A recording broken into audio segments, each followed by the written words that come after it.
আমার সারাদিনটা সংসারের কাজ আমার মেয়েকে নিয়ে আসলে কেটে যায়। তো ঋদ্ধিকে আজকে স্কুল থেকে আনার পরে ওর আসলে যেহেতু সকালে ঘুম থেকে উঠেছে, তারপরে খাওয়া দাওয়া করিয়েই বিকাল হয়ে যায়, ওকে গান শেখাতে নিয়ে গিয়েছিলাম। তো তারপরে আমাকে বললো, মা আমি গান শিখে এসে বললো, মা আমি আজকে নুডলস খাবো, তো সুপি নুডলস খাবো না, তুমি এমনি নুডলস রান্না করো। তো আমি ভাবলাম ঠিক আছে, তাহলে একটু বেশি করে নুডলস রান্না করি, আমিও খাবো, আবার একটু রিধির বাবার জন্য একটু রেখে দিব, একা তো আর খাওয়া যায় না। তো একটু বেশি করে রান্না করেছি আর কি।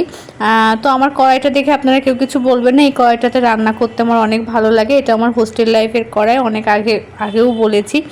তো আমি রান্না করে এসে দেখি যে আমার সোনা পাখিটা এভাবে ঘুমিয়ে পড়েছে, আসলে অনেক বেশি ক্লান্ত হয়ে পড়েছে, দুপুরে আজকে ঘুমায়নি।